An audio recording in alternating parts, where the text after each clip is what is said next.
ونشهد أن محمدًا عبده ورسوله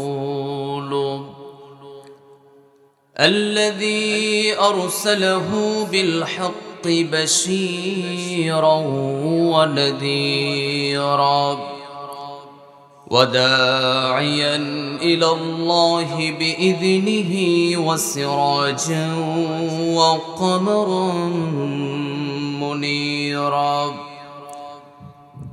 فقد قال الله تعالى في كلامه المجيد وفي فرقانه الحميد: أعوذ بالله من الشيطان الرجيم. بسم الله الرحمن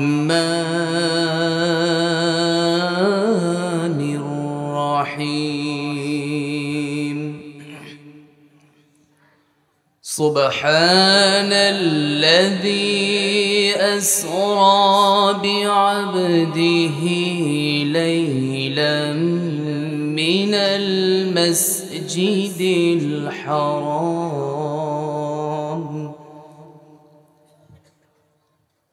إلى المسجد الأقصى الذي باركنا حوله لنريه من آياتنا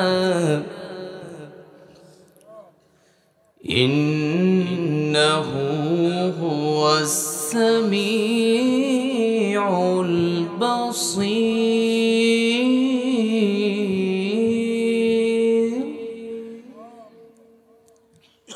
وقال تعالى في شان حبيبه مخبرا وآمرا: إن الله وملائكته يصلون على النبي يا أيها الذين آمنوا صلوا عليه وسلموا تسليما. اللهم صل على محمد وعلى آل محمد كما صليت على إبراهيم وعلى آل إبراهيم إنك حميد مجيد. اللهم بارك على محمد وعلى آل محمد كما باركت على إبراهيم وعلى آل إبراهيم إنك حميد مجيد. আল্লাহ রব্বুল আলামিন বলছেন, সবার পরিচিত আয়াত চমৎকার করে মহান রব্বুল আলামিন চমৎকার করে আমাদের উদ্দেশ্য করে বলছেন, ফাবাশশির ইবাদ الذين يستمعون القول فيتبعون أحسنه أولئك الذين هداهم الله وأولئك هم أولو الألباب. جرب بولون الله أكبر. فبشر عباد, হে রাসূল আপনি সুসংবাদ দিয়ে দেবেন ওই সকল মানুষগুলোকে যারা নাকি ইস্তামিউনাল কওল, কোরআনের কথাগুলো যারা শুনছে কিয়ামত পর্যন্ত যারা শুনবে, ফায়াত্তাবিউনা আহসানাহু, এবং এই অনুযায়ী যারা অনুধাবন করবে এবং মানার চিন্তা ফিকির নিয়ে চলবে। আল্লাহর চূড়ান্ত কথা হলো উলাইকাল্লাযীনা হাদাহুমুল্লাহ, আল্লাহ বলছেন ওই সকল বান্দাগুলোই হেদায়েতের ভিতরে আছে। শুনবে।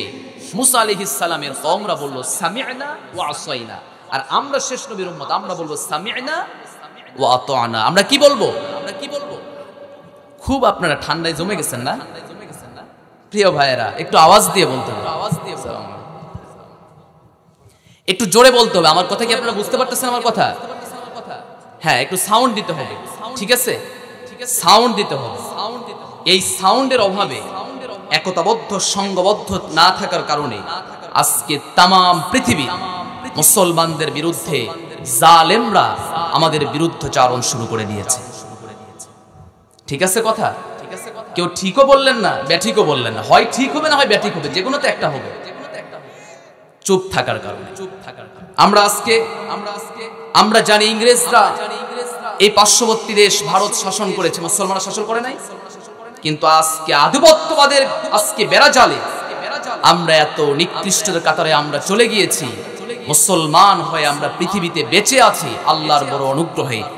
সারা পৃথিবীতে তারা চাচ্ছে মুসলমান নিধন কেমনি করা যায়। আপনি এক কল্লি পড়ছেন না আপনি দুই কল্লিতে আছেন, এটা বড় বিষয় নয়।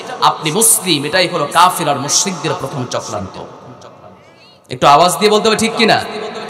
তাহলে আমরা যা শুনবো বলেন আমরা মেনে নিব। আল্লাহ আমাদেরকে তৌফিক দান করুন। জোরে বলুন আমিন। আপনি জানেন আমার প্রিয় ভাইয়েরা, এই মাসটার নাম কি? জোরে বলতে হবে। রজব মাস। পড়ে নাই? পড়ছে? আচ্ছা প্রিয় ভাইয়েরা আমার, তাহলে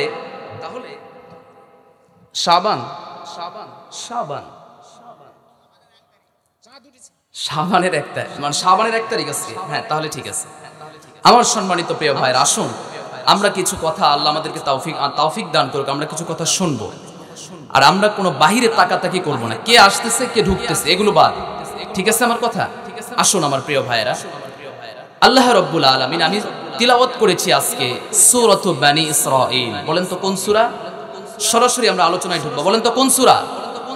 সূরাত বনী ইসরাঈল। আল্লাহ রাব্বুল আলামিন এই সূরা বনী ইসরাঈলের ভিতরে আল্লাহ রাব্বুল আলামিন মুমিন বান্দাদের জন্য কিছু দায়িত্ব দিয়েছেন। এক, দ্বিতীয় বিষয় হলো আল্লাহ রাব্বুল আলামিন তার রাসূলকে যে সুন্দর একটা দৃশ্য তিনি অবলোকন করিয়েছেন মুজিজা হিসাবে, সেটা হলো মিরাজ।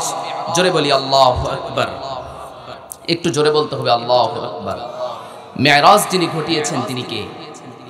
আল্লাহ রাব্বুল আলামিন। মিরাজ তিনি সংগঠিত করেছেন কার মাধ্যমে? রাসূল সাল্লাল্লাহু আলাইহি ওয়াসাল্লামের মাধ্যমে। এই মিরাজ আপনি পুরো কোরআনের ভিতরে নবী ইউসুফের কাহিনী আছে না? কথা বলতে হবে। নবী ইউসুফের কাহিনী আছে না? আছে। নবী হুদ আলাইহিস সালামের কাহিনী আছে না? আল্লাহ রাব্বুল আলামিন 25 জন নবীর কাহিনী কোরআনের ভিতরে লিপিবদ্ধ করে দিয়েছে। কয়জন নবীর কাহিনী? 25 জন নবীর কাহিনী। আচ্ছা, এতগুলো কাহিনীর ভিতরে আল্লাহ রাব্বুল আলামিন কোন কাহিনীতে শুরুতে আল্লাহ তাআলা সুবহান দিয়ে কাহিনী শুরু করেন নাই। আপনারা খেয়াল করেন, সুবহান আপনি কখন ব্যবহার করেন? এখানে আলেমরা বসে আছে, আমরা যখন কোনো আশ্চর্যজনক কোনো বিষয় দেখি, যেমন আল্লাহর কোনো সৃষ্টি আমরা দেখছি, সুবহানাল্লাহ এত সুন্দর বলি না আমরা? এই পৃথিবী সৃষ্টির শুরু থেকে নিয়ে আজ পর্যন্ত যত ঘটনা ঘটেছে সবচেয়ে বিস্ময়সূচক ঘটনা হলো মিরাজ। জোরে বলি সুবহানাল্লাহ। আল্লাহর ভাষায় এটা হলো চমৎকার এবং আশ্চর্যজনক ঘটনা। এজন্য সকল ঘটনার শুরুতে তিনি সুবহানকে মাইনাস করেছেন, আর এই ঘটনার শুরুতে তিনি সুবহান দিয়ে শুরু করেছেন। জোরে বলুন সুবহানাল্লাহ।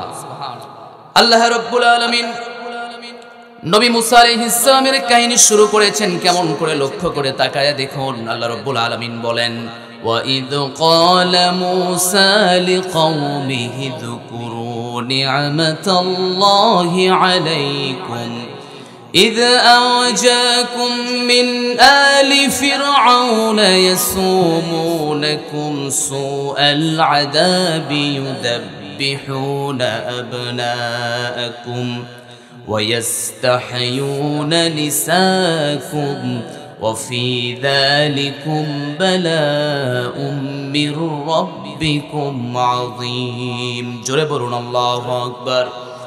আল্লাহ নবী মুসার কাহিনী কোরআনে ফাইন্ড আউট করেছেন। 40 দিন মাছের পেটে ছিল যেই নবী, একটু আওয়াজ দিয়ে বলতে হবে সেই নবীজির নাম কি? আরো জোরে বলতে হবে সেই নবীজির নাম কি? ইউনূস আলাইহিস সালাম।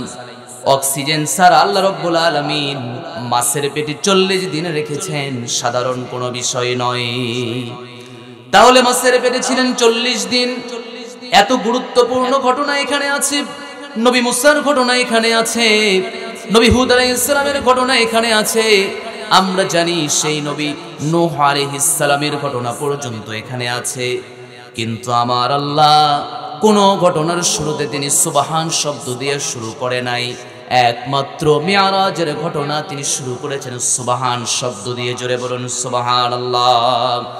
আল্লাহ রাব্বুল আলামিন বলছেন, সুবহানাল্লাযী আসরা বিআবদিহি লাইলাম মিনাল মাসজিদিল হারাম ইলাল মাসজিদিল আকসা الذي باركنا حوله لنريه من آياتنا জোরে বলুন আল্লাহু আকবার। আল্লাহ রাব্বুল আলামিন সুবহান দিয়ে শুরু করলেন কেন? একটাই কারণ হলো, পৃথিবী সৃষ্টির শুরু থেকে নিয়ে আজ পর্যন্ত যত ঘটনা ঘটেছে, মেরাজের মতো এত সুন্দর, এত চমৎকার, এত আকস্মিক ঘটনা পৃথিবীতে আল্লাহর জমিনে আর ঘটে নাই। একটু জোরে বলা যাবে সুবহানাল্লাহ। প্রত্যেকটা নবীকে আল্লাহ রাব্বুল আলামিন প্রত্যেকটা নবীর জন্য একটা করে মুজিজা বা অসংখ্য মুজিজা, অনেকগুলো মুজিজা তিনি সেট করে দিয়েছেন। সে যুগের ধাপ অনুযায়ী, সে যুগের কর্মপদ্ধতি অনুযায়ী। তাকা লক্ষ্য করে নবী মুসার দিকে আল্লাহ তাআলা কেন মেরাজের ঘটনা এখানে দিলেন? কেনই বা তিনি মেরাজ দ্বারা সুসংগঠিত করলেন? তাকান নবী মুসা আলাইহিস সালামের দিকে। মুসা আলাইহিস সালামের যুগে জাদু বিদ্যার বেশি প্রভাব ছিল, এজন্য আল্লাহ তাকে একটা বুদ্ধি দিয়েছেন। হাতে ছিল লাঠি, ছেড়ে দিলে হয়ে যায় সাপ। কথা কি মনে নাই আপনাদের? জোরে বলতে হবে, আছে না নাই? আল্লাহ বলে নবুয়ত কেন দিয়েছি জানো? আর মুজিজা দিয়েছি এজন্যই ওই কওমের ভিতরের মানুষগুলোর ক্ষেত্রে তুমি যেন প্রাধান্য দিতে পারো। যে সময় কদর ছিল জাদুবিদ্যার, ওই সময় তোমার উপরে আমি তোমার হাতের লাঠিকে আমি আকর্ষণ করে দিয়েছি। হাতের লাঠি যখনই ছেড়ে দিবে তখনই সাপে পরিণত হয়ে যাবে। আমি তোমাকে সকল মানুষের উপরে প্রাধান্য দিয়েছি যাতে মানুষগুলো তোমার যেন অনুসরণ করতে পারে। জোরে বলুন সুবহানাল্লাহ। তাকান নবী ঈসা আলাইহিস সালামের দিকে। ঈসা আলাইহিস সালামের যুগে এমন একটা প্রথা ছিল, চিকিৎসা যারা বেশি করতে পারে মানুষের, তাদের সম্মান ছিল, কদর ছিল। সেই যুগে আল্লাহ রাব্বুল আলামিন নবী ঈসা আলাইহিস সালামকে কিছু ক্ষমতা দিয়েছিলেন। জন্মান্ধ ব্যক্তিকে তিনি চোখের যেই ব্যবস্থা, অর্থাৎ হাত দিলে বা একটা স্পর্শ করলে আল্লাহর নাম ব্যবহার করে তাকে আল্লাহ রাব্বুল আলামিন চোখওয়ালা বানায়া দিতেন। মৃত ব্যক্তিকে জীবিত করতে পারতেন। আল্লাহ রাব্বুল আলামিন অসংখ্য নিয়ামত দ্বারা তাদেরকে তিনি শেফায়ে দান করেছিলেন। কারণটা হলো ওই সময়ের ভিতরে চিকিৎসা শাস্ত্রের বা চিকিৎসা বিদ্যার একটা মূল্যায়ন ছিল, এজন্য তিনি তাকে চিকিৎসক হিসেবে তিনি প্রেরণ করলেন, মানুষের কাছে প্রাধান্য দিয়ে দিলেন। আর শেষ নবী, আমার নবী রাহমাতাল লিল আলামিন জনাবে মুহাম্মদুর রাসূলুল্লাহ সাল্লাল্লাহু আলাইহি ওয়াসাল্লামের যুগে সাহিত্যের বড় বড় কদর ছিল। সাবায়ে মুআল্লাকা, কাবা শরীফের মাঝে কবিতা পর্যন্ত ঝুলে রাখা হতো। আল্লাহ রাব্বুল আলামিন বলেন এমন একটা কিতাব দিলাম যেই কিতাব দুই কাজই করতে পারে। তাকান লক্ষ্য করে, কবিতার মতো কথা আল্লাহ রাব্বুল আলামিন ঢোকায়া দিয়েছেন। ওয়াশ-শামসি ওয়াদুহাহা ওয়াল কমারি ইযা তালাহা ওয়ান নাহারি ইযা জাল্লাহা ওয়াল লাইলি ইযা ইয়াগশাহা। জোরে বলুন আল্লাহু আকবার। আবার তাকান সূরা দুহার দিকে। ওয়াদ-দুহা ওয়াল লাইলি ইযা সাজা মা ওয়াদ্দাআকা রাব্বুকা ওয়া মা ক্বালা ওয়ালাল আখিরাতু খায়রুল লাকা মিনাল উলা ওয়ালাসাউফা ইউতিকা রাব্বুকা ফাতারদা। জোরে বলুন আল্লাহু আকবার। কত সুন্দর আল্লাহ মিল করে করে নাজিল করে দিলেন। সাহিত্যের বড় কদর ছিল ওই সময়। তো আমরা লক্ষ্য করে তাকিয়ে দেখেছি, লাবিদ নামে বড় বড় কবি পর্যন্ত আমরা দেখেছি। ইমরুল কায়েসের মতো কবি ছিল।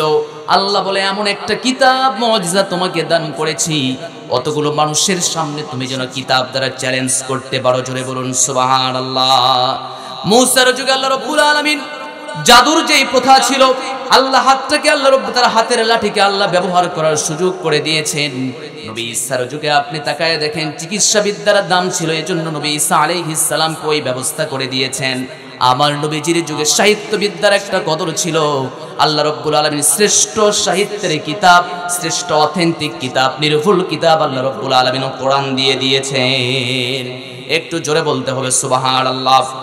কেন আল্লাহ মুজিজা ঘটান, কেন আল্লাহ মেরাজ ঘটালেন, কেন আল্লাহ সুসংগঠিত করলেন, এর দলিল যদি আপনারা নিতে চান, আল্লাহ রাব্বুল আলামিন বলছেন وَكَذَلِكَ نُرِي إِبْرَاهِيمَ مَلَكُوتَ السَّمَاوَاتِ وَالْأَرْضِ وَلِيَكُونَ مِنَ الْمُوقِنِينَ। জোরে বলুন আল্লাহু আকবার।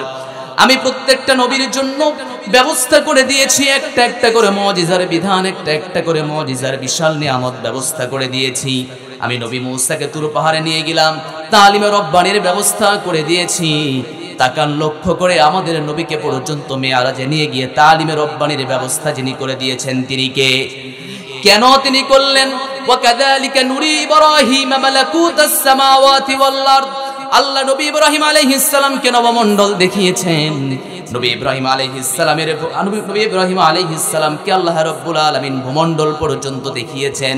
লিয়াকুনা মিনাল মুকিনিন, একটাই কারণ হলো নবীরা যেন আরো বিশ্বাসী হয়ে যায়। সুবহানাল্লাহ। মেরাজ কেন ঘটিয়েছে এটা প্রথমে শুনতে হবে। মেরাজ ঘটার প্রথম যে কারণ সেটা হচ্ছে ওয়ালিয়াকুনা মিনাল মুকিনিন, প্রত্যেকটা নবীরা যেন দৃঢ় হয় ঈমানের প্রতি, আল্লাহর প্রতি। জোরে বলুন আল্লাহু আকবার। আমার কথা কি বুঝতে পারতেছে? তাদের ঈমানটাকে মজবুত করার জন্য, ঈমানটাকে আরো দৃঢ় করার জন্য মানুষের সামনে দাওয়াত দিবেন। হে রাসূল, কত মানুষ আপনাকে কথা বলবে, যা দেখি না বিশ্বাস একটু কম হয়, ঠিক না? দেখা জিনিসের বিশ্বাস বেশি হয়। এজন্য প্রত্যেকটা নবীকে আল্লাহ রাব্বুল আলামিন একটা আকস্মিক বিষয় দেখিয়ে দিয়েছেন যাতে তার ঈমানটা মজবুত হয়ে যায়। কথা কি আমার বোঝা যাচ্ছে বিষয়টা? আল্লাহ রাব্বুল আলামিন তার রাসূলকে মিরাজে নিয়ে গিয়েছেন আল্লাহর প্রতি ইয়াকিন, ঈমান আরো যেন সুদৃঢ় হয়। একটু আওয়াজ দিয়ে বলি সুবহানাল্লাহ। এই মিরাজ এমন একটা আকস্মিক বিষয়, আল্লাহ রাব্বুল আলামিন মিরাজ সংগঠিত করেছেন আমার নবীজির মাধ্যমে।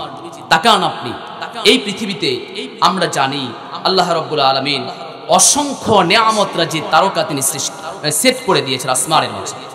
আপনি দেখেন মিরাজ এমন একটি বিষয়, আল্লাহ রাব্বুল আলামিন কোথা থেকে কোথায় তাকে মিরাজ করালেন।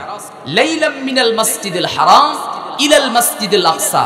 এখানে আলেমরা আছেন আসরা বিআবদিহি লাইলান। লাইলান শব্দটি নাকেরা, অর্থ দাঁড়িয়ে যায়। এখানে অর্থ তখন দাঁড়াবে যে রাতের পরিপূর্ণ অংশ নয়, রাতের আংশিক অংশ। রাতের কি অংশ?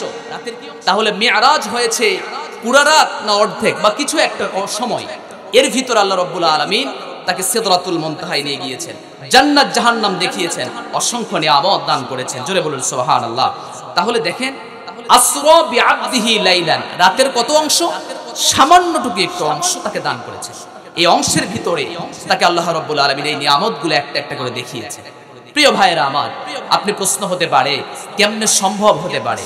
যা কিছু পারে না, পারেন যেটা সেটা তিনি কে? জোরে বলতে হবে সেটা কে? এখন আসুন আজকের সায়েন্স কি বলছে। আপনি তাকান লক্ষ্য করে, এই যে আজকে মহাকাশ বিজ্ঞানীরা আজকে বলছে মক্কা থেকে ইলাল মাসজিদুল হারাম, সুবহানাল্লাযী আসরা বিআবদিহি লাইলাম মিনাল মাসজিদিল হারাম ইলাল মাসজিদিল আকসা। আয়াতটা এইভাবে না? মসজিদে হারাম থেকে মসজিদে আকসা পর্যন্ত যেতে তৎকালীন সময় লেগে যেত 40 দিন। বলেন তো কতদিন? আরো কতদিন? 40 দিন। আপনি যদি মাইল ব্যবহার করেন 765 মাইল, সেটাকে কিলোমিটারে যদি আপনি ডাইভার্ট করেন 1232 কিলোমিটার। আমার কথা কি বুঝতে পারতেছেন? এত সময় শুধু মসজিদে হারাম থেকে মসজিদে আকসা পর্যন্ত। এখন বলেন 40 দিন কত সময় লাগতো? আর আমার রাসূল কতটুকু সময়ের ভিতরে করেছে? কিছু অংশ, রাতের কিছু অংশের ভিতরে করেছে। আপনি চিন্তা করেছেন আল্লাহর কত নিয়ামত আর কত কুদরত আল্লাহ তাআলার কাছে ছিল, কত ক্ষমতা তিনি ব্যবহার করেছেন। জোরে বলুন সুবহানাল্লাহ। আপনি চিন্তা করেন এই মেরাজের উপর থিওরি করে নাস্তিকরা মুসলমান হয়েছে। আস্তিকরা, যারা নাস্তিক ছিল তারা আস্তিক হয়ে গিয়েছে, তারা মুসলিম হয়ে গিয়েছে। আর এই মেরাজের উপর থিওরি করে তসলিমা নাসরিন নাস্তিক হয়ে গিয়েছে। গত 2 দিন আগে পোস্ট করেছে, ভেরিফাই ফেসবুকে পোস্ট করেছে নবীজির মেরাজ সংক্রান্ত অনেক কথা বলেছে। ইসলামী শরিয়া যদি কায়েম হতো সর্বোচ্চ দণ্ডবিধি এর প্রাপ্ত ছিল। কথা বলতে হবে, কথা ঠিক কিনা? এমন জঘন্য, এমন কুরুচিপূর্ণ কথা তিনি ব্যবহার করেছেন আমার নবীজির বিরুদ্ধে। আমার তো শুনে বা আমাদের কথাগুলো মানে পড়েছি, আমার তো মাথায় কাজ করে না, যেটা বলে কেমন। নাউযুবিল্লাহি মিন যালিক। সর্বপ্রথম হেদায়েত কামনা করছি, আর হেদায়েত যদি না থাকে আল্লাহ তাআলা এই আবর্জনাগুলোকে ধ্বংস করে পৃথিবী থেকে সারখার করে দিয়ে দিই। জোরে বলুন আমিন। আরো জোরে বলতে হবে আমিন। আমার প্রিয় ভাইয়েরা, তাহলে মিরাজ সংগঠিত হলো 1232 কিলোমিটার ইলাল মসজিদুল হারাম ইলাল মসজিদুল আকসা। এত সময়ের মাইল যদি এত হয়ে যায়, আপনি তাকান আজকে অ্যাস্ট্রোনমাই, জ্যোতির্বিজ্ঞান, কসমোলজি, মহাজাগতিক বিজ্ঞান আজকে উৎকর্ষতায় ফলে মানুষ আজকে বুঝতে পারছে কেমনে মিরাজ সংগঠিত হয়েছে। আজকে জ্যোতির্বিজ্ঞান, আজকে অ্যাস্ট্রোনমাই, কসমোলজি, মহাজাগতিক বিজ্ঞানের ফলে আল্লাহ রাব্বুল আলামিনের মিরাজ নিয়ে তারা গবেষণা করে আল্লাহর কুদরতে পর্যন্ত তারা সিজদা দিতে বাধ্য হয়েছে। জোরে বলুন সুবহানাল্লাহ। তারা চিন্তা করেছে এত অল্প সময়ের ভিতরে কেমনে কমেট পার হয়েছে, কেমনে ব্ল্যাক হোল পার হলো, কেমনে গ্যালাক্সি পার হলো। আবার তারা পূর্বের বিজ্ঞানীরা পর্যন্ত বলেছে গ্রেভিটেশন পাওয়ার, মধ্যাকর্ষণ শক্তি পার হওয়া কোনো মানুষের পক্ষে সম্ভব নয়। আর মধ্যাকর্ষণ পার করে আল্লাহ রাব্বুল আলামিন তার রাসূলকে যিনি নিয়েছেন তিনি কে? আর তিনি জোরে বলেন না, তিনি কে? আপনাদের এলাকায় মানুষ কি সাউন্ড কি কম দেয়? এলাকার মানুষ কি সাউন্ড কম দেন আপনারা? জোরে বলেন দেখিয়া। যিনি করিয়েছেন তিনি কে? আল্লাহর নামে তো সংকোচ আছে, সংশয় আছে, সন্দেহ আছে, তাহলে জোরে বলতে হবে, একটু আওয়াজ দিয়ে বলেন যিনি করেছেন তিনি কে? বিজ্ঞানীদের থিওরি হলো গ্র্যাভিটেশন পাওয়া, মধ্যাকর্ষণ শক্তি পার হওয়ার মতো ক্ষমতা কারো নাই। আল্লাহ বলে ওইটাকেও পার করে আমি আসমানে আমি আরশ আজিম পর্যন্ত আমি নিয়ে গিয়েছি। যিনি পারেন তিনি কে? আল্লাহ তাআলা পেরেছে। আমার প্রিয় ভাইয়েরা, এখন আরো একটু তথ্য নেন।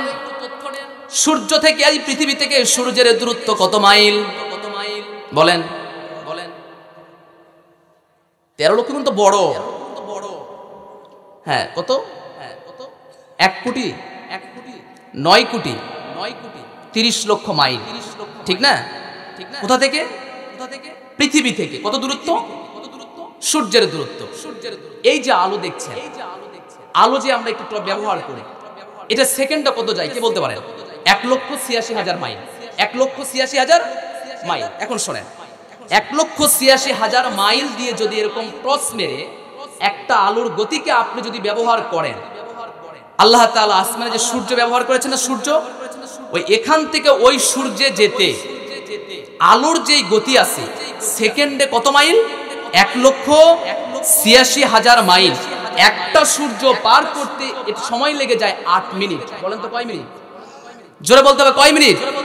8 মিনিট। এখন আসেন, আল্লাহ রাব্বুল আলামিন বলছেন ইন্না যায়্যানাস সামাআদ দুনিয়া বিজিনাতিল কাওয়াকিব ওয়া হিফযাম মিন কুল্লি শাইতানিন মারিদ লা ইয়াসমাউনা ইলাল মালাইল আ'লা ওয়া ইউকযাফুনা মিন কুল্লি জানিব দুহুরা ওয়া লাহুম আযাবুন ওয়াসিব। জোরে বলুন আল্লাহু আকবার। একটা সূর্য পার হতে সেকেন্ডে 1,86,000 বর্গ মাইল জোরে যাওয়ার পরেও সময় লাগবে 8 মিনিট। কত মিনিট? এখন প্রশ্ন হতে পারে, আল্লাহ অসংখ্য তারকারাজি সৃষ্টি করলেন, যেই তারকারাজি হলো সূর্যের চাইতেও বড় তারকা কি একটা নাকি? আরো জোরে বল, তারকা কি একটা? অসংখ্য তারকা আল্লাহ সৃষ্টি করলেন। একটা সূর্য পার হতে যদি সময় লেগে যায় 8 মিনিট, অসংখ্য তারকা পার হতে কত সময় লাগতে পারে? এখন আবার আসেন, আল্লাহ কয়টা আসমান দিলেন? পেছনের ভাইরা সন্দেহে আছেন, কয়টা দিয়েছে হুজুর মনেই নাই। দলিল শুনেন, সূরা মুলকের ভিতরে আল্লাহ রাব্বুল আলামিন বলছেন الذي خلق 7 سماوات طباقا ما ترى في خلق الرحمن من تفاوت ফারজি'ল বাসারা হাল তারা মিন ফুতুর। আসমান কয়টা? আরো জোরে বলতে হবে কয়টা? আল্লাহ সর্বনিম্ন যে আসমান, সে আসমানে তারকা সাজিয়েছেন। কেন সাজিয়েলেন? একটাই কারণ, সৌন্দর্য করার জন্য তিনি সাজিয়েছেন। নাম্বার 2 কারণ হলো, ওই যে আকাশে তারকাগুলো সেট করলেন, শয়তান আছে না, জিন শয়তান আর মানুষ শয়তান, ওখানে জিন শয়তান যাওয়ার জন্য চেষ্টা করে আল্লাহ বান্দার কি লিপিবদ্ধ করে শোনার জন্য। দেখছেন কত বড় শয়তান? আল্লাহ যা কিছু করেন, আল্লাহ সৃষ্টিটা একটা নিপুণ, আল্লাহ অসম্ভবকে সম্ভব করতে পারেন। সুবহানাল্লাহ। আল্লাহ ওই আকাশের তারকাগুলো সেট করলেন ওই 7টা আসমানের প্রথম আসমানে নয়, সর্বনিম্ন যে আসমান 7 নম্বর আসমানের শেষে তিনি তারকাগুলোকে সেট করে দিলেন। কেন সেটার কারণটা হচ্ছে যে 1 নম্বর কারণ, সেই কারণটা হলো সৌন্দর্য করার জন্য। বলেন তো কেন করলেন? সৌন্দর্যের জন্য। 2 নম্বর কারণ হলো, আল্লাহ রাব্বুল আলামিন যখন কোনো তাকদীরের কোনো কিছু বিষয় লিখেন বা ফেরেশতাদের সাথে কোনো বিষয় আলাপচারণা করেন, তখন দুষ্ট এই প্রকৃতির জিনগুলো শোনার জন্য তখন যায়। আল্লাহ রাব্বুল আলামিন বলছেন, লা ইয়াসমাউনা ইলাল মালাইল আ'লা ওয়া ইউকযাফুনা মিন কুল্লি জানিব দুহুরা ওয়া লাহুম আযাবুন ওয়াসিব। জোরে বলুন আল্লাহু আকবার। যখন দুষ্ট প্রকৃতির জিনগুলো, শয়তানগুলো যখন শোনার জন্য চলে যায়, তখন ওই উল্কাপিণ্ডগুলো ধাক্কা দিয়ে ফেলায়া দেয়। 3 নম্বর কারণ হলো, সমুদ্রের নাবিকরা যখন পথ হারিয়ে ফেলবে, এই জন্য আল্লাহ রাব্বুল আলামিন আসমানে তারকারাজি সেট করে মানুষের পথের দিশা তিনি দেখিয়েছেন। জোরে বলুন সুবহানাল্লাহ। আমার প্রিয় ভাইয়েরা, তাহলে একটা সূর্য পার হতে 8 মিনিট সময় লেগে যায়। অসংখ্য নিয়ামত রাজি, অসংখ্য তারকাগুলো আল্লাহ তাআলা সেট করে দিলেন। প্রশ্ন হতে পারে, অতগুলো পার হতে সময় যদি হয়ে যায়, এরকম 1 দিন 2 দিন নিয়ে নয়, হাজার হাজার বছর লাগার প্রয়োজন আছে না নাই? আবার প্রশ্ন হলো, এক আসমান থেকে আরেক আসমানের দূরত্ব হলো 500 আলোক বছরের রাস্তা। একটু আস্তে বললেন সুবহানাল্লাহ, আরো জোরে বলেন না সুবহানাল্লাহ। মানে এমন মুড বসান নিয়ে আপনারা বসে গেছেন যে আপনি যাবেন আর আসবেন, এই তো নাকি? এই তো। তাহলে কি আল্লাহ বলতেছে, একটা থেকে আরেকটা রাস্তা কতটুকু? 500 বছরের আলোক রাস্তা। তাহলে চিন্তা করেছেন, 500 বছরের যে আলোক রাস্তা যদি এতটুকু হয়ে থাকে, এক আসমান থেকে আরেক আসমান যদি দূরত্ব হয়ে থাকে, কত গতিবেগ? এই আলোর গতিবেগ যে 1,86,000 বর্গ মাইলে, এই যে বেগ আছে, এই বেগ ধাবমান করে এই 500 বছর আলোক রাস্তা যে আপনি একটা একটা করে স্তর আপনি পার হতে পারতেছেন, বলেন কত সময় লাগতে পারে? এজন্যই তো আল্লাহ তাআলা ব্যবহার করেছেন সুবহানাল্লাযী। জোরে বলেন না সুবহানাল্লাহ। আমার ব্যাখ্যা কি আপনারা বুঝতে পারতেছেন? আল্লাহ কেন সুবহান দিলেন? আপনি তাকান, বিজ্ঞানীরা এমনি তো মুসলমান হয় না। আমার প্রিয় ভাইয়েরা, তাহলে বোঝা যায় আল্লাহ রাব্বুল আলামিন বলছেন, কেন আমি ব্যবহার করলাম সুবহান শব্দ, কেন ব্যবহার করেছে একটু বুঝে নাও। আমরা বললাম আল্লাহ, বুঝে নিলাম। এখন কি বলেছেন শুনুন। সুবহানাল্লাযী আসরা বিআবদিহি লাইলাম মিনাল মাসজিদিল হারাম ইলাল মাসজিদিল আকসাল্লাযী বারাকনা হাওলাহু লিনুরিয়াহু মিন আয়াতিনা। তিনি হাওলাহু লিনুরিয়াহু মিন আয়াতিনা, আল্লাহ তাআলার প্রতি যে তার নিদর্শনগুলো আছে, এগুলোর প্রতি সে মুখাপেক্ষী হয়ে থাকে, আর দৃঢ় ঈমান যেন তার ভিতরে থাকে, আল্লাহ তাআলা তাকে দেখিয়েছেন। শাদ্দাদ ইবনে আউস রাদিয়াল্লাহু তাআলা আনহু আমার নবীজিকে প্রশ্ন করলেন, ইয়া রাসূলুল্লাহ কাইফা উসরিয়া বিকা, হে রাসূল আপনার মিরাজ সংগঠিত হয়েছে কিভাবে, আমরা একটু জানতে চাই। কে বলছেন? নবীজির একজন সাহাবী বলছেন, কাইফা উসরিয়া বিকা, কেমনে মিরাজ সংগঠিত হয়েছে আমরা একটু জানতে চাই, আপনি বলুন। রাসূল সাল্লাল্লাহু আলাইহি ওয়াসাল্লাম বলছেন, তার পূর্বে আমি তোমাকে কিছু বলি, কি কারণে আল্লাহ তাআলা এত অলৌকিকত্ব আমাকে দান করলেন, এত একটা মহত্বের জায়গায় আমাকে নিয়ে গেলেন।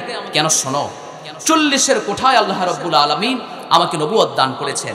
জাবালে নূরের ভিতরে আল্লাহ রাব্বুল আলামিন আমাকে প্রথম যে 5টি আয়াত নাজিল করেছেন, প্রথম যে শব্দ সেটা হলো কি? জোরে বলতে হবে, ইকরা, পড়ো। এই পড়া কেন দিলেন বলেন তো দেখি? সাহিত্যের যুগ। কিসের যুগ? নবীজির যুগটা কিসের যুগ? সাহিত্যের যুগ। জ্ঞানীদের সমাদর ছিল নবীজির যুগে, এজন্য আল্লাহ প্রথম শব্দই ব্যবহার করেছে, কারণ মূর্খরা নবীজির যুগে তারা বেশি হ্যাডাম খাটাতে পারবে না, এজন্য প্রথম শব্দই কি? কথা বলেন না কেন? প্রথম শব্দই কি? জ্ঞানী হতে হবে। আমার প্রিয় ভাইয়েরা, নবীজি বললেন পূর্বের দিকে যাও। জাবালে নূর আল্লাহ রাব্বুল আলামিন আমাকে 5টি আয়াত দিয়েছেন। 5টি আয়াত দিল আল্লাহ রাব্বুল আলামিন। 3 বছর গোপনে দাওয়াত দেওয়ার জন্য আমাকে ফরমান জারি করেছেন।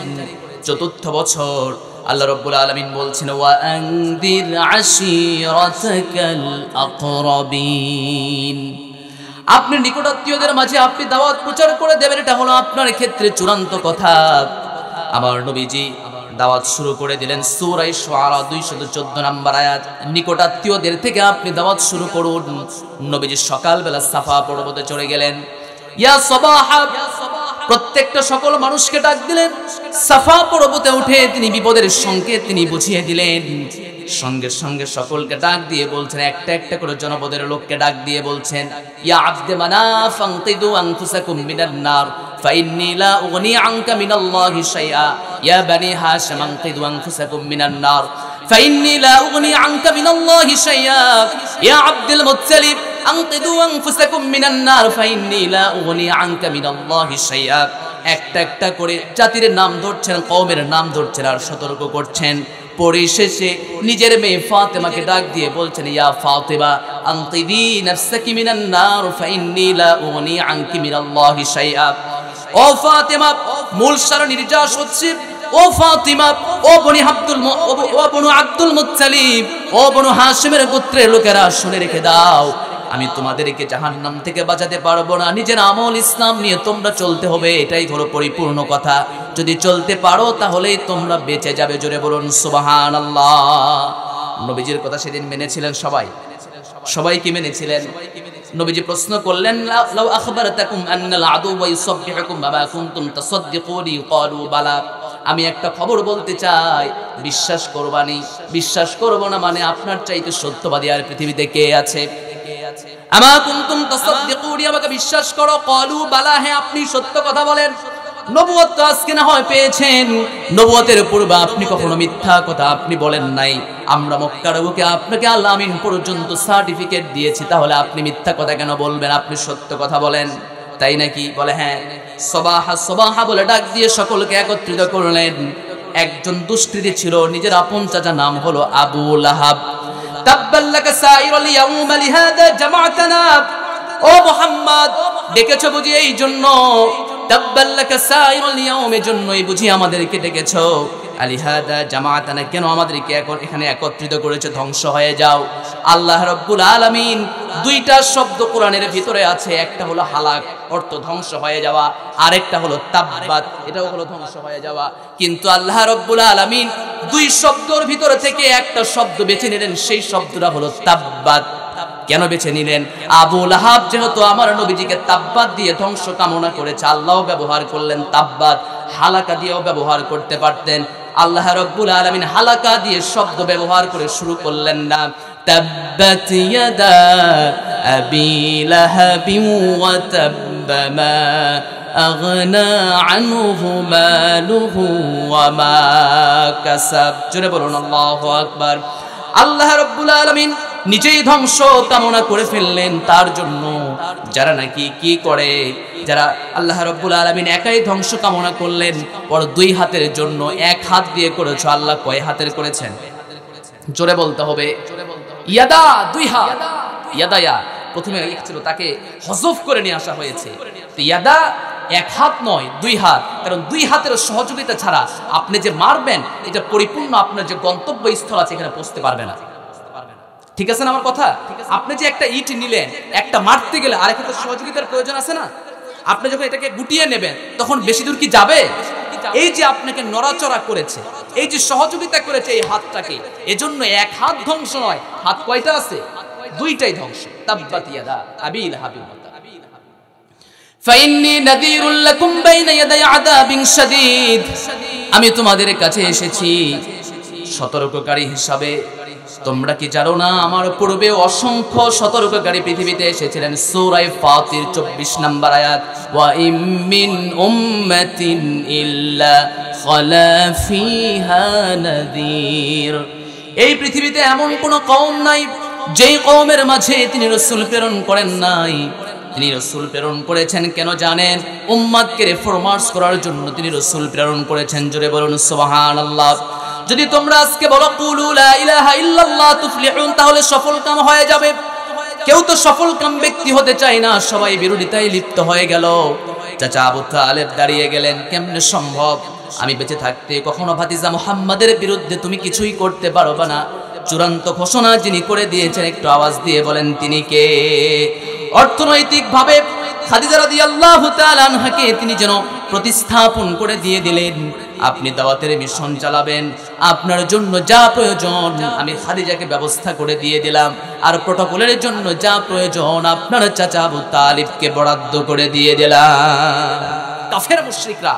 কাফের মুশরিকরা আমার নবীজির বিরুদ্ধে চারণ করবে, অনন্য ভূমিকা পালন করেছেন আবু তালেব। দাঁড়িয়ে গিয়েছেন, কেউ আমার ভাতিজার বিরুদ্ধে কিছু বলতে পারবে না আমি বেঁচে থাকতে। নবুয়তের 10ম বছর শিবে আবু তালেব 3 বছর জেল খাটার পরে চলে আসলেন। চাচাও জেল খেটেছে, ভাতিজাও জেল খাটছে। কথা কি বুঝতে পেরেছেন? প্রশ্ন হতে পারে হুজুর, একটা প্রশ্ন, সেটা হলো না হয় ভাতিজা জেল খেটেছে, কিন্তু চাচা কেন জেল খাটলো? উত্তর হলো এটা একটাই, সত্যের পথে থাকার কারণে, তবে সত্যের পথে সাপোর্ট করার কারণে, সত্যের পথে নয় সাপোর্ট করার কারণে। কথা কি আবার বুঝতে পেরেছেন? যদি সত্যের পথে থাকে তাহলে তো ইমানদারি হয়ে যায়। সত্যের কি করার কারণে? সাপোর্ট করার কারণে। আপনি যদি মনে করে থাকেন আপনার জেল হয়েছে, জুলুম হয়েছে, হয়তো 2 কারণে হবে, হয়তো সত্যের পথে সাপোর্ট করার কারণে অথবা সত্যের পথে থাকার কারণে। আমার কথা কি বুঝতে পেরেছেন?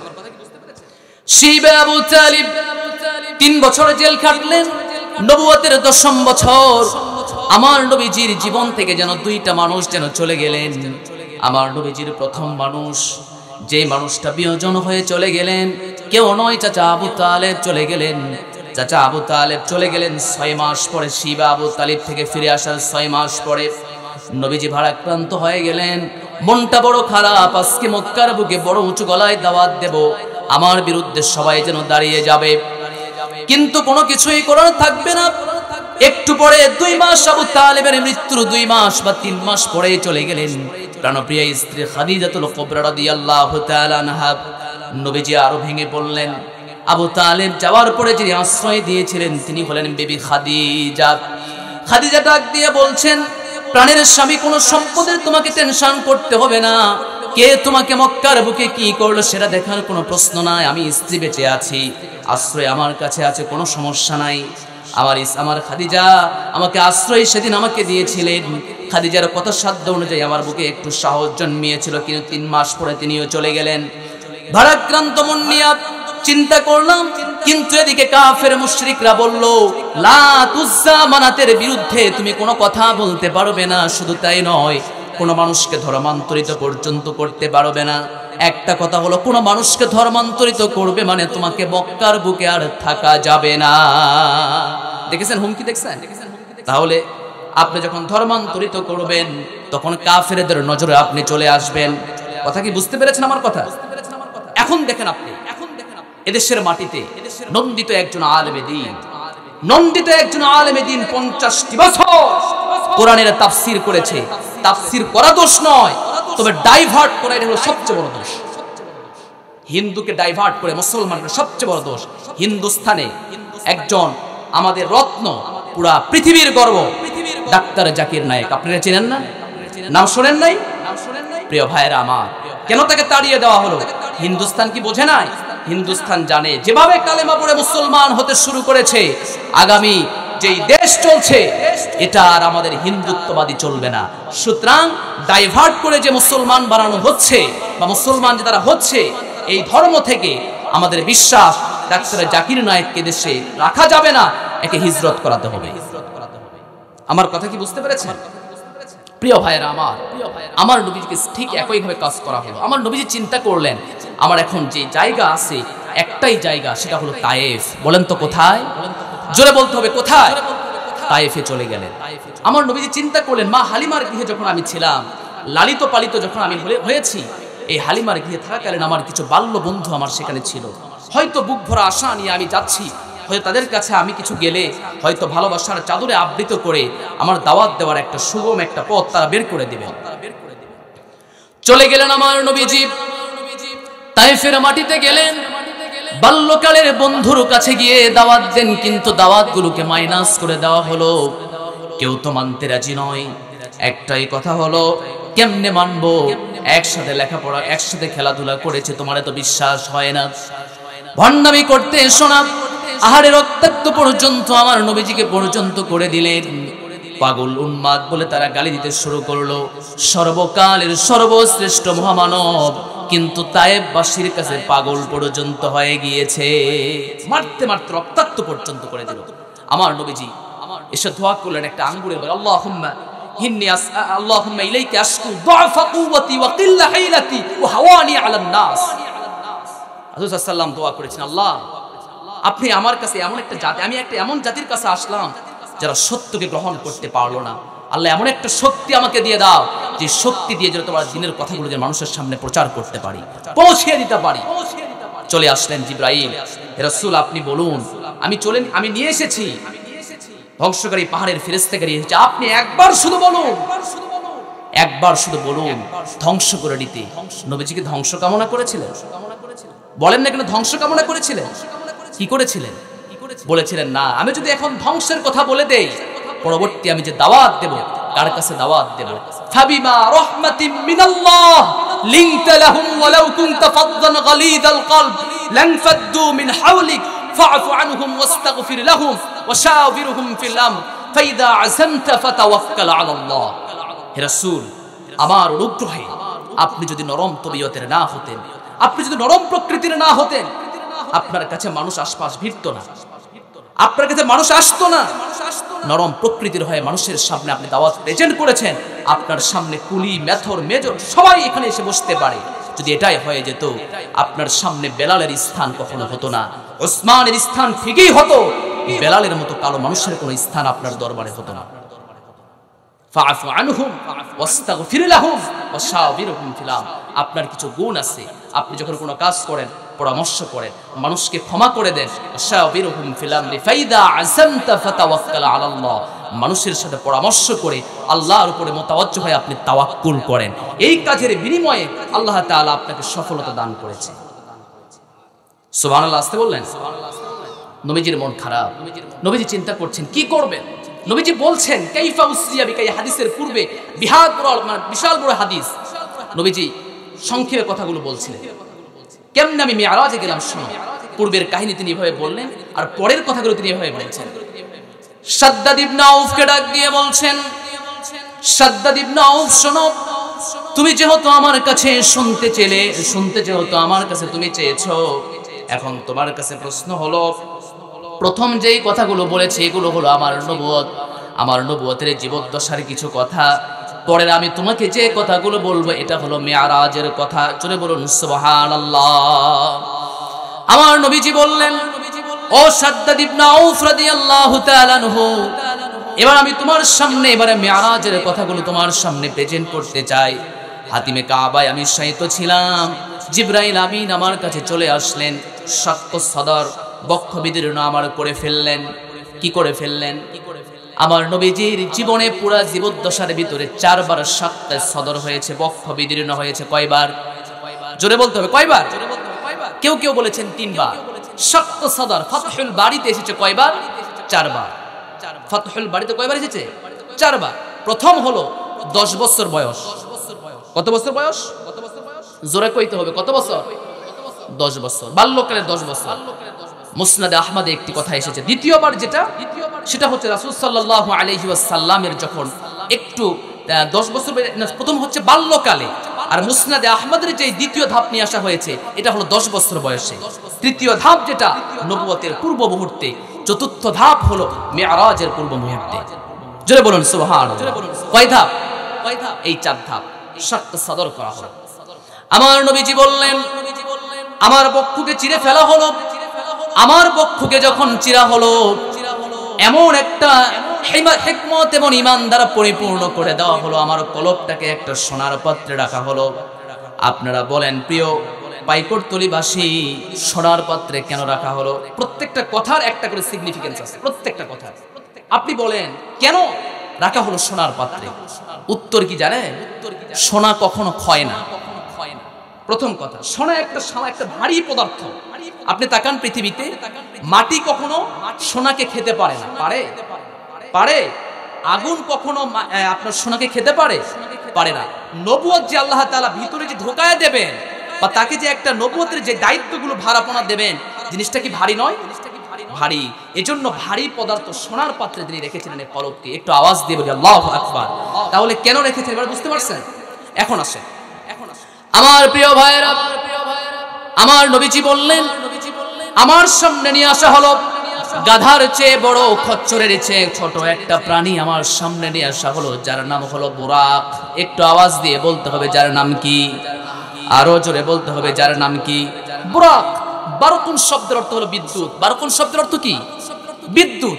আর বুরাক শব্দের অর্থ হলো কি? বুরাক মানে বলা হয়েছে এটা এমন একটা, এই যে আলোর যেই গতিটা বা বিদ্যুতের যেই গতি বা আলোর যেই গতিটা, এটা হলো 1,86,000 বর্গ মাইল। তাফসীরে কাশফ প্রণেতা বলছেন, কোন তাফসীর? তাফসীরে কাশফ প্রণেতা বলছেন আন্না জিয়াদা লিমা'নাল জিয়াদা, আন্না জিয়াদা লিমা'নাল জিয়াদা। যে বিষয়ের অক্ষরে অর্থ, মানে অক্ষর যখন বেশি হয়ে যায়, অর্থটা কি হয়ে যায়? একটু বেশি হয়ে যায়।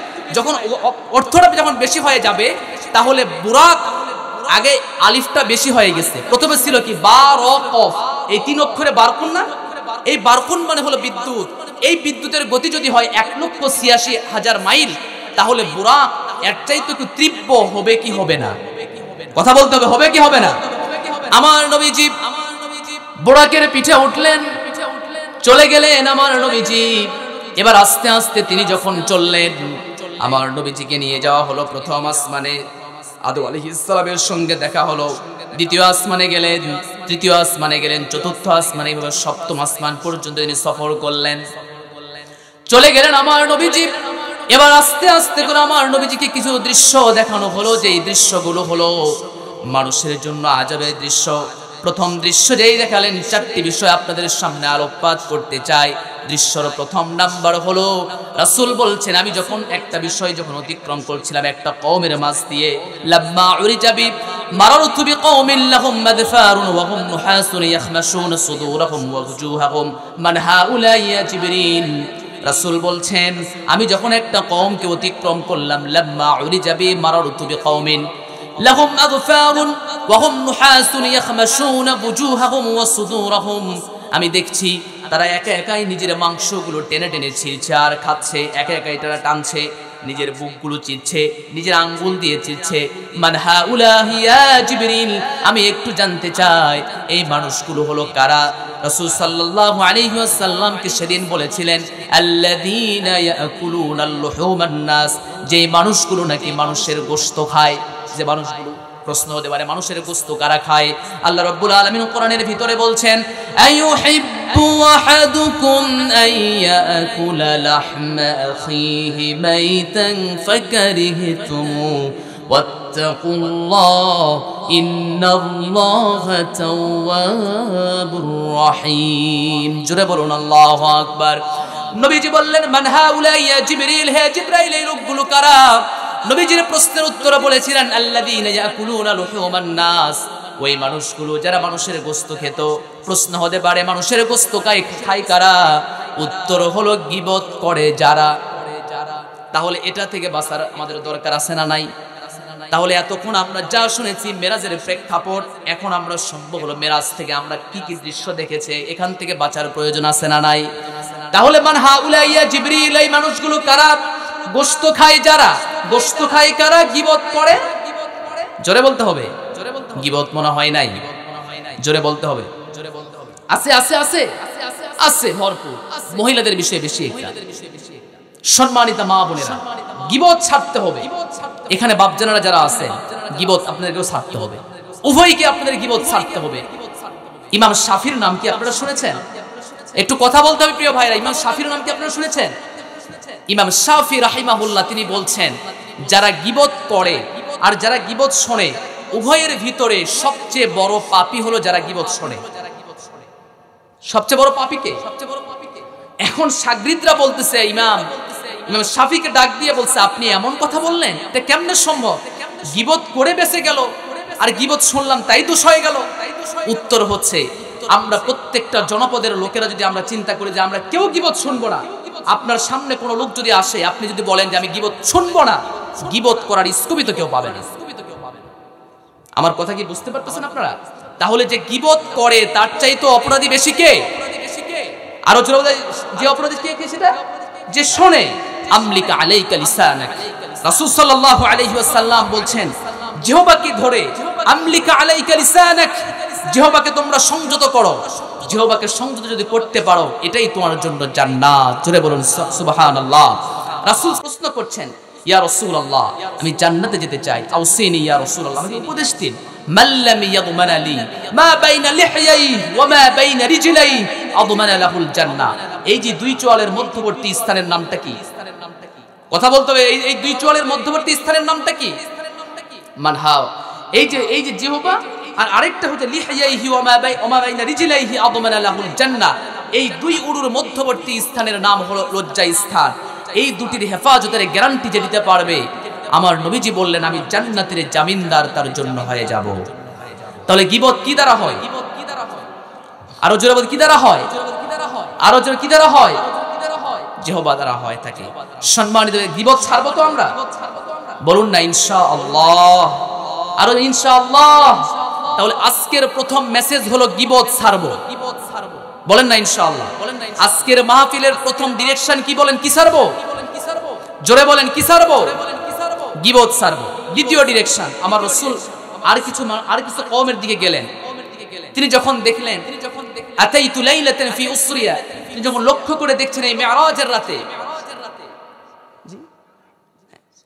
তিনি যখন দেখছিলেন আরেকজন মানুষকে তিনি দেখলেন, বুতুনিহিম কাল হায়াত, এই মানুষগুলোর পেটগুলো বড়। জিবরাইল আলাইহিস সালামকে প্রশ্ন করলেন, মান হাউলা ইয়া জিবরিল, এই মানুষগুলো কারা? আকালাতুর রিবা, এই মানুষগুলো সুদখোর, এইজন্য পেটগুলো বড়। নাউযু বিল্লাহি মিন যালিক। সুদখোর মনে হয় নাই আমাদের দেশে? আছে আছে আছে আছে।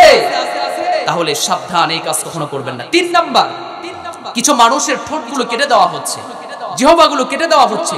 রাসূল জিজ্ঞেস করে এই মানুষগুলো কারা? উত্তর হলো ওই সমস্ত আলেম যারা কথা বলে নিজে কিন্তু আমল করে না। তা'মুরুনান নাসা বিল বিররি ওয়া তানসাউনা আনফুসাকুম ওয়া আনতুম তাতলুনাল কিতাব ফালা তা'কিলুন। নিজে আদেশ করে কিন্তু মানে না। এখন বোঝেন, তাহলে এই আলেমগুলো হলো 3 নাম্বার। 4 নম্বরের যে বিষয়টা, সেটা রাসূল সাল্লাল্লাহু আলাইহি ওয়াসাল্লাম আর কিছু মানুষকে আমি দেখলাম, যেই মানুষগুলো নাকি অনেকে যারা ব্যভিচার করেছে, এদের সামনে আমি 2টা গোশতের টুকরা দেখলাম। একটা হলো তাজা মাংস, আরেকটা হলো পচা দুর্গন্ধ মাংস। কিন্তু এই মানুষগুলো যেন ওই পচা দুর্গন্ধ মাংসটাকেই যেন সেখানে খাচ্ছে। এটা হলো যারা ব্যভিচার করেছে। ব্যভিচার মনে হয় সমাজে নাই, পরকীয়া মনে হয় সমাজে নাই, আছে। বউ থাকার পরও বউ নিয়ে যায়, এমন হচ্ছে না? বিদেশে স্বামী আছে, কত কষ্ট শ্রম দিচ্ছে আপনার জন্য, এসে দেখে বউ চলে গেছে। এমন হচ্ছে না? এমন হচ্ছে না? হচ্ছে। পরকীয়ার এই সমাজটাকে পরিবর্তন যদি আমরা করতে চাই, সুন্দর একটা সমাজ যদি আমরা পরিবর্তন করতে চাই, আজকে আমার 4টা আপনাদের প্রতি মেসেজ। প্রথমে আমার সাথে সবাই বলেন, গীবত কেউ করব না, গীবত কেউ শুনবো না। বলেন, গীবত করবো না, গীবত শুনবো না। কারণ ইমাম শাফি বলেছে গীবত যে শুনে তাই হলো সবচেয়ে বড় পাপী। আমরা প্রত্যেকটা মানুষ যদি গীবত না শুনি, গীবত করা ব্যক্তি তো থাকবে না। আমরা সবাই বলি গীবত শুনবো না। সেকেন্ড স্টেপ হলো গীবত করব না। 2 নম্বর যেই কাজ, সুদ খাবো না। বলুন না ইনশাআল্লাহ। না খেয়ে থাকবো, অল্প টাকা দিয়ে চলবো, সুদ খাবো না। ঠিক আছে? 3 নম্বর আমার যে ডিরেকশন, সেটা হচ্ছে আমরা যা মানুষকে নাসিহা করবো, এটা আলেমদের জন্য খাস, আমরা নিজে মানার চেষ্টা করবো। আল্লাহ আমাকে মানার তৌফিক দান করুন। 3 নম্বরের যে বিষয়টা আমি বললাম, 4 নম্বর আমাদের যে বিষয়টা, সেটা হচ্ছে ওই মানুষগুলো যারা নাকি ব্যভিচার করে বেড়ায়। ব্যভিচারের তো অনেক কিছু বিষয় সংজ্ঞা আছে। এই যে আপনার হচ্ছে একটা আল্লামা মোল্লা আলী কারি রহিমাহুল্লাহ 4টা এখানে ব্যাখ্যা বের করেছেন। আমি আর ওদিকে যাব না। মূল কথা হচ্ছে ব্যভিচার অনেক রকমের হয়ে থাকে। তার ভিতরে মূল কথা হচ্ছে যে মেরাজের রাতে রাসূল সাল্লাল্লাহু আলাইহি ওয়াসাল্লাম যে একটা চিত্র দেখেছেন, পচা মাংসগুলো তারা ভক্ষণ করছে যারা ব্যভিচার করে। সম্মানিত প্রিয় ভাইরা, আসুন আমরা পরিশুদ্ধ হই। আসতে বলেন না কেন? জোরে বলেন, আরো জোরে বলেন। আসুন আমরা পরিশুদ্ধ হই ইনশাআল্লাহ। আমরা সমাজে আমরা গীবত কারো করব না, আমরা সমাজে সুদ খাবো না, এবং সুদখোরের জানাজা আমরা যাব। পারা যাবে না ইনশাআল্লাহ? হ্যাঁ, যাব না আমরা, এই সিদ্ধান্ত নিতে হবে, তাহলে আমরা সমাজে কোনো সুদখোর পাবো না। আমরা এমন একটা সমাজের মানুষ, যেই সমাজের মানুষরা দেখেন কত বড় একটা নিচে চলে গিয়েছে। আপনি দেখেন কেউ যদি মায়ের সাথে যদি কেউ যদি জেনা করে, আপনি তাকে কি সমাজে রাখবেন? এক ঘোড়া করে আপনি রাখবেন, তাকে এক পাশ করে আপনি রাখলেন, অথচ 1 টাকা কেউ সুদে লাগায় না, অসংখ্য টাকা সুদের পেছনে লাগায় দিয়েছে। কতবার মায়ের সাথে জেনা করতেছে, ওর সাথে দেখা হলে সালাম আলাইকুম ভাই কেমন আছেন, একসাথে যায় চা খাচ্ছেন, ও তো মায়ের সাথে জেনাকার ব্যক্তি। আপনি যদি সরাসরি মায়ের সাথে জেনা করতো, আপনি সমাজেই রাখতেন না, পতন করার চিন্তা করতেন আপনার। অথচ সুদখোরের সাথে আপনি লেনদেন করছেন, চলাফেরা করছেন, ওঠা বসা করছেন, সালাম দিচ্ছেন, কত কিছু আপনি তার সাথে করছেন। চিন্তা ভাবনা আপনি করে দেখেছেন যে 1 টাকা তো লাগায় না, 36 বার মায়ের সাথে জেনা করতেছে। আল্লাহ আমাদেরকে হেফাজত করুন। আরো জোরে বলুন আমিন।